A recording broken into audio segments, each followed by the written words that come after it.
Promote a universally beneficial and inclusive economic globalization and build an Asia-Pacific community. That's the message Chinese President Xi Jinping sent to the world on Friday during a speech at the first session of the 32nd APEC Economic Leaders Meeting in Gyeongju, the Republic of Korea. He put forward a 5-point proposal for realizing this goal.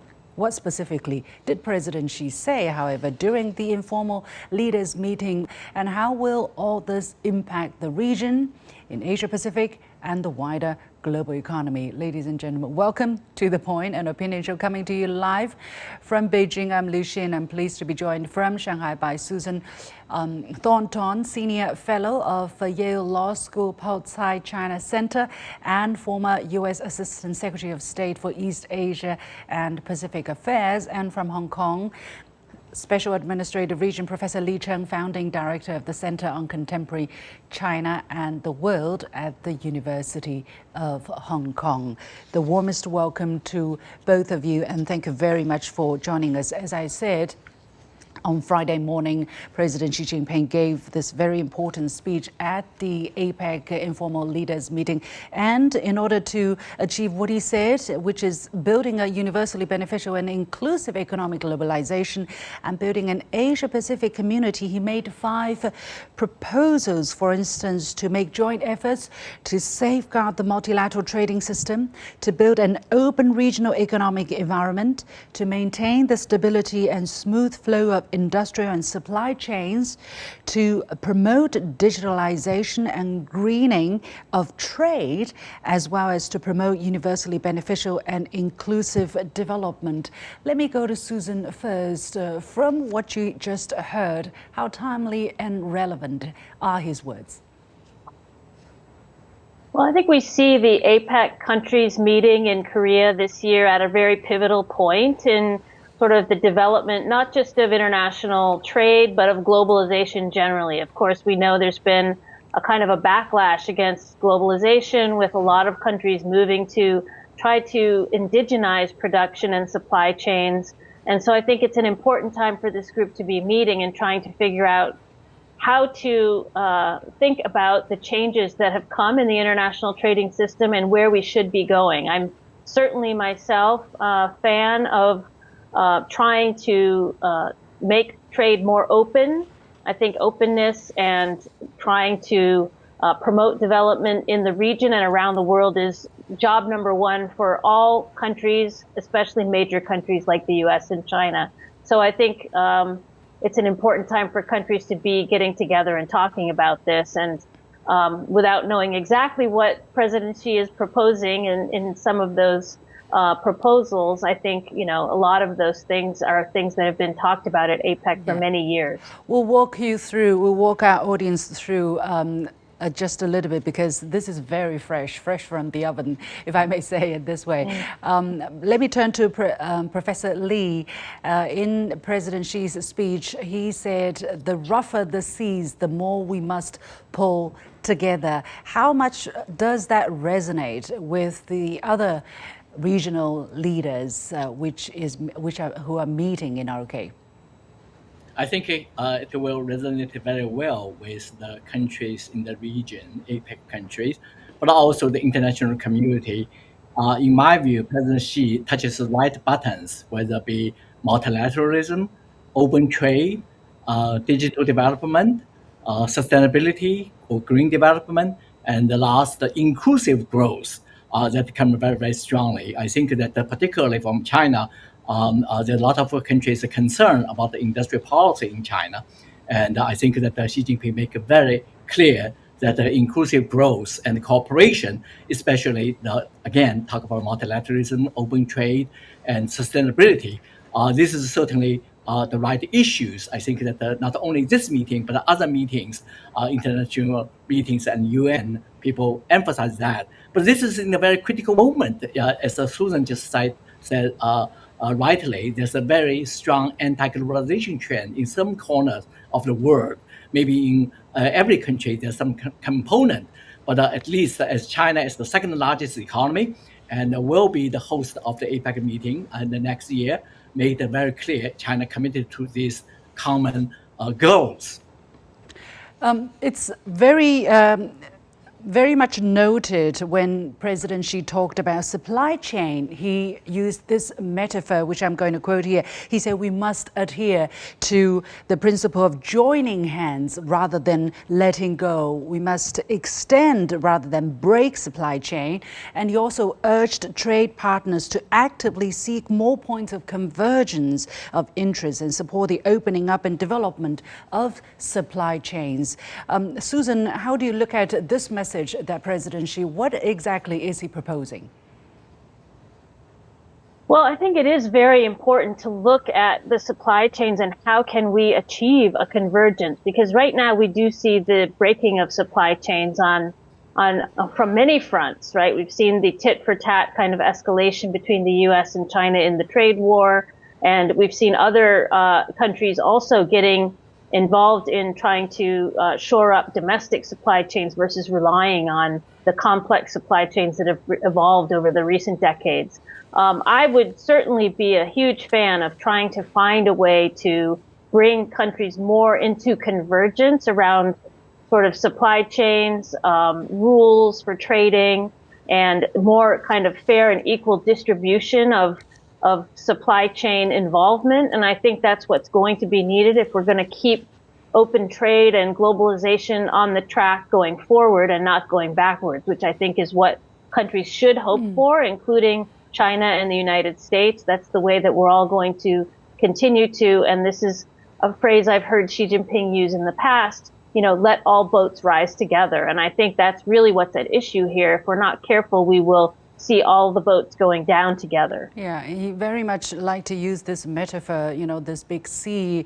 And he also described U.S.-China relationship as a huge ship in very choppy waters at this particular moment. But I want to follow up on what he proposed again for the purpose of economic integration. And I want to go to Professor Lee there. President Xi was talking about building synergy for an Asia-Pacific free trade area through dovetailing the high-quality implementation of RCEP, which is a very important regional economic arrangement, and the expansion of CPTPP, which is the Comprehensive and Progressive Agreement for Trans-Pacific Partnership. That is an updated version of the original TPP after President Trump pulled the U.S. out in his first term. Now, China submitted application to join the CPTPP in 2021, and this year in June, China said it's fully ready to join. What exactly does President Xi mean by utilizing the opportunity of the expansion of the CPTPP and the high-quality implementation of RCEP? Well, China, as we know, that play a very, very important role in international institutions, particularly with a multilateral approach. You talk about RCEP. RCEP now had 10 ASEAN countries plus Australia and Singapore, New Zealand, and also Japan and South Korea. And so it's a very large economic integration bloc. But China also wanted to join the others, as you just mentioned. So it's not the bloc thinking, but rather international community should work together. At the time that there's an anti-globalization trend, China wanted to join from other countries to benefit from free trade, from the international economic integration. But also the world faces serious challenges, whether it be technology or environment, climate change. So this can also play a very, very important role, especially in this region, severely hit by environmental problem, climate change. This has been a very busy week, right? Actually, the past 2 weeks have been very busy, and a lot of people have been watching what's happening for China in terms of planning for the next 5-year plans, which is the 15th 5-year plan. And only on Tuesday, the recommendations of the CPC Central Committee for formulating the 15th 5-year plan for national economic and social development were made public. And President Xi, at his speech in the ROK, in the APEC meeting, he he alluded to the 15th five-year plan, and he stressed that China must continue to expand opening up at the institutional level, safeguard the multilateral trading system, promote broader international economic flows. Susan, how does China's focus on higher quality institutional opening up chip in with the agenda of APEC economies? Yeah, that's a very interesting point. I mean, President Xi also talked about the fourth plenum and China's domestic goals and its economic development in the meeting with President Trump, of course, indicating, China's plan going forward and what the focus is on high quality development, modernization, et cetera. We've all been watching the story of China's modernization development these many decades, and it's certainly impressive, and it's, I think, well understood that China wants to continue to modernize and develop find ways of increasing productivity in the economy. And the real question is the one you ask, is how does it chime with other countries' goals and plans going forward for their economic development? And I think, frankly, this is the real crux of the matter that we come to. As both Chung and I have said, we're at a real moment of transformation, a pivot in sort of the global order, and it's very much around this question of economic development, equal and fair kind of trading regimes and international institutions that can, order trade and investment, restrain countries from going into these kind of tit-for-tat, downward spiral, lose-lose cycles. And I, for one, would be happy to see the CPTPP develop into a larger organization as long as the high standards rules could be upheld. And I think that might be a way of, trying to remedy the significant kind of shortcomings that we've seen in the World Trade Organization to date. But as Chung said, there are many areas where we have lagged behind in trying to regulate trade in the digital area, in some of the new technological areas, in biological kinds of instruments. And so I think those all need to be tackled at a multilateral global level. And if we can manage to do that by either rejuvenating the World Trade Organization, which would be great, but it looks like it will be difficult, or finding new ways to do that, I would be in favor.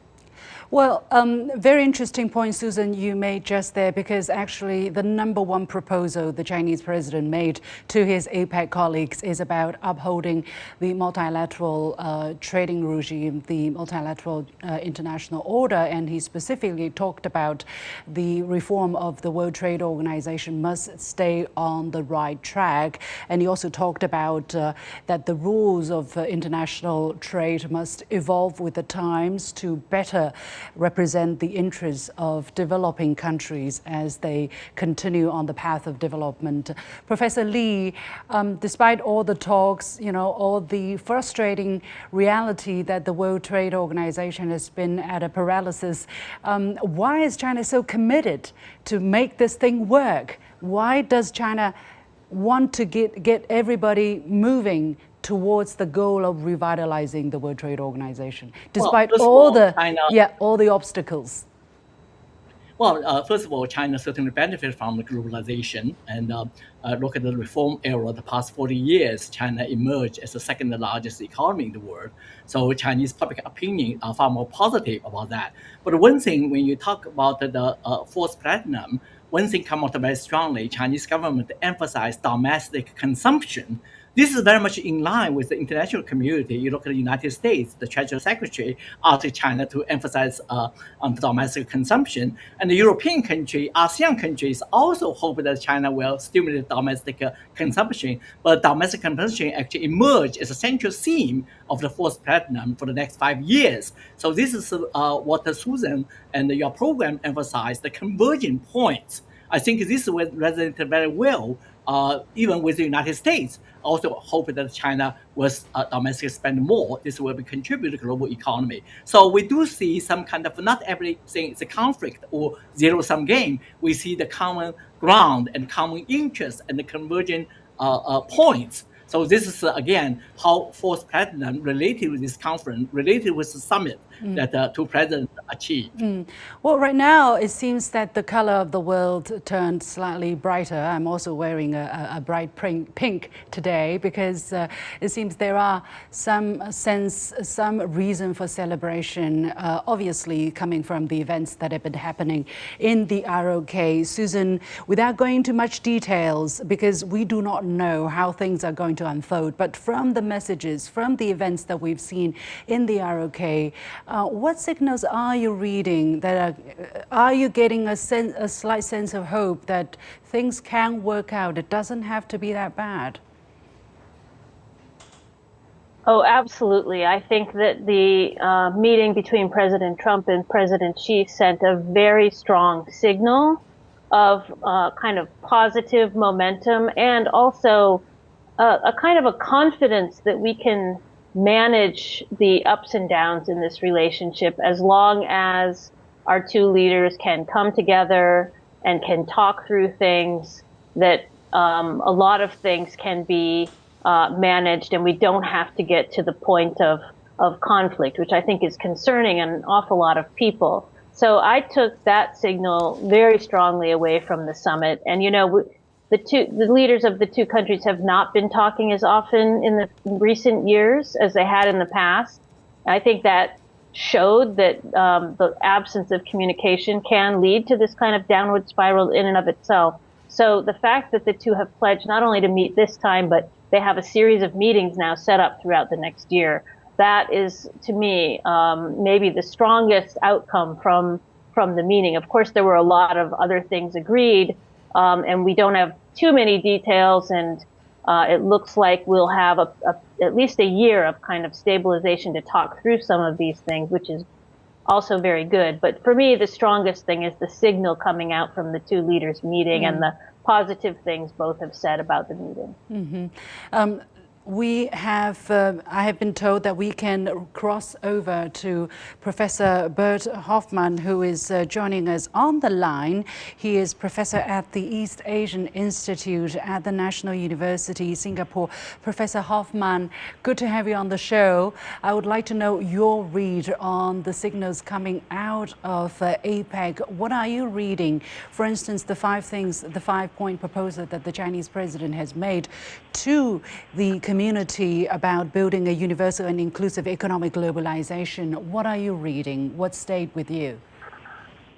So that, of course, is a great objective. And APEC is a really good platform to start debating what that would exactly mean. And the way I see it is this is really, if you want, an alternative for discussions that, as Susan said, should take place within the WTO. But those discussions right now are very difficult. Not all the members are very cooperative with WTO at this point in time. So discussing this in the context of APEC is really good. A further positive element in what I view is China's attempt to become a member of the CPTPP. The reason I'm saying that is that some of the sticking points that are now on hold between the U.S. and China really have to do with issues such as state support, issues such as data transfer, issues such as subsidies.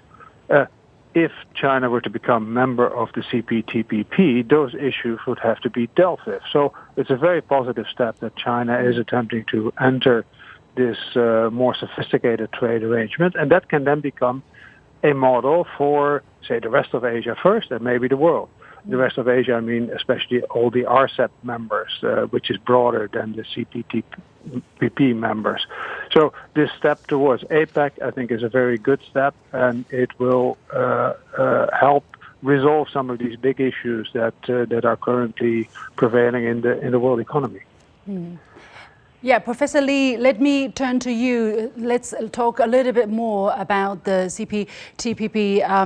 And from an economic point of view, the Asia-Pacific region is projected, according to latest analysis, is projected to grow at about 3.1% this year. That's slightly higher than the previous forecast of 3%. How much further impetus is China being a part of that economic arrangement going going to inject for the region? Do you foresee some tangible changes in the near future? As I said, China says it's ready to join in this June. Exactly when will China join? How much do we know?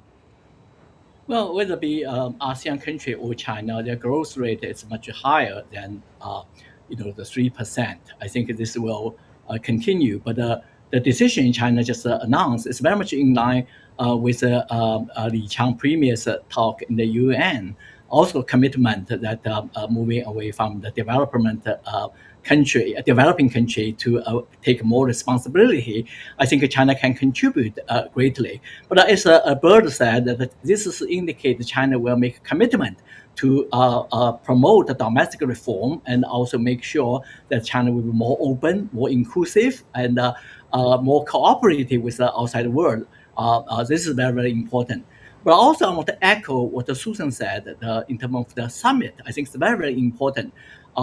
Certainly, that the U.S. and China have a lot of converging interests. But more importantly, Chinese leaders also very happy to see Donald Trump consider China as a friend, as a Chinese leader as a friend. This is very, very important. This reminds me, Dr. Kissinger, Kissinger said, the summit, both sides are quite different. U.S. largely interested in talk about issues, trade issue, and the South China Sea issue, Taiwan issue. China look at the broader strategic position. You treat China as a friend, partner, rival, or enemy. That make a huge difference. Now, President Donald Trump make it very clear: China is a friend. Chinese leader is a friend. That means a great deal. I hope that both sides will acknowledge, will really do things.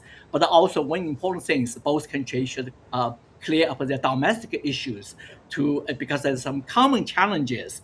For the U.S., shrinking of middle class, and China also face serious challenges how to maintain the middle class lifestyle and etc. So we see the commonality. So China's participation in international institutions, it's very, very important. But we see China's clear commitment in that regard. Susan, let me go back to you. From the images coming out of the APEC meeting this morning, we clearly see U.S. Senior government officials taking the seat. This clearly sends a message because President Trump left the ROK after his meeting with Chinese President Xi Jinping, but ahead of the informal economic leaders meeting. What message does this send? Is he trying to say something, or he really has to hurry home for some other more important occasions? Well, I think it's probably not a secret that President Trump is not a big fan of large multilateral meetings, and he got a lot of business done already in Korea in the last couple of days, doing a lot of bilateral meetings with other heads of state who were there. He's been on the road. He went to the EAS summit in Malaysia. He made a couple of other stops along the way, and I think leaving his economic team in charge is the way he felt was the best way to deal with, a long trip in Asia with a lot of meetings. And so I think he probably felt like he got a good start on the conversation in the bilateral meetings that he had before he left, and leaving the team to take up the rest of the discussion. It's, as a former diplomat, probably not what I would prefer. It's, and I think President Trump also is not a big fan of big multilateral economic rulemaking meetings. And so I think that explains his, somewhat lack of enthusiasm for sticking around for the meeting. But I don't think it's meant as a sign of personal disrespect to anybody or any of the other leaders who stayed. And obviously, the Asia Pacific region is the most dynamic area of the world economy in the coming decades. And so everybody recognizes that. And I don't think that his absence is meant to give any short shrift to that. I think it's just, leader scheduling, et cetera. Understood. Professor Hoffman, what is your take? I mean, does that not send a message that the United States doesn't really care about maintaining its image as a regional economic leader in the APEC area? And secondly, will that dampen somehow the enthusiastic by the host and the other member economies to come to some kind of agreement that can be, offered to the world as a concrete outcome of this important meeting? So I'm with Susan that it doesn't look great, but there's also reasons why he actually goes back to the United States. As you know, there is a lockdown of the federal government because of budget issues, and that is a very important issue for him. He did go to the ASEAN summit, which was important, and I think that there the ASEAN centrality that was proclaimed by lots of American presidents, actually he gave legs to that concept. So for him, APEC compared to ASEAN was probably less important, and given the urgent matters at home, he went home. But I do recognize Susan's remark that President Trump is not a big fan of big multilateral meetings. Finally, in 1 minute, probably, Professor Lee, what do you think will be the biggest outcome of this APEC, given what we've seen, the meeting between the Chinese president and the U.S. president, the official state visit by China to ROK in 11 years, and, the gathering of regional leaders, what will be the biggest impact? Well, it's a very regular meeting, and including the summit between Chinese leaders and the U.S. leader, two largest economy, the major power in the world. But also what Susan and Bert said, we should not be naive. The meeting itself cannot resolve the problem. You earlier mentioned about 5 points, and actually Xi Jinping's 5 points resonated very well with most of the country, but certainly you see the tensions between Donald Trump and some of the things that he may not agree into multilateralism, sustainability, and etc. So you do see some tensions, but also some of the issues are remain. But also we talk about both countries, China and United States, need to deal with domestic issues. But what Bert said, it's very, very important. The nature of the problem in both countries is different. In my view, U.S. is far serious, far more worrisome in terms of spirit, in terms of divides, in terms of tensions. China, relatively speaking, is much better shape. That make a huge difference. I think the United States need to rethink about how to fit in the international, the framework. I think, but the reason the obstacle for U.S. president to do that is a domestic tension. But on the other hand, further U.S. alienate a lot of even allies, not to mention about the problems with China. Even the nuclear development in the recent week is also disturbing. Yeah, well, certainly a very complex issue, but one sentence to go away with, probably President Xi saying China's development and revitalization can go hand in hand with MAGA. I think that is a very important point to reflect on. Many thanks to my guests, Susan Thornton joining us from Shanghai, Professor Li Cheng joining us from Hong Kong, and Professor Bert Hoffman joining us on the line from Singapore. Thank you all so much. With that, we come to the end of this special edition of The Point with me, Lu Xin, coming to you from Beijing. As always, you can follow me on Facebook and X using the handle Lu Xin in Beijing. On behalf of the whole team, thank you for watching. You've got The Point.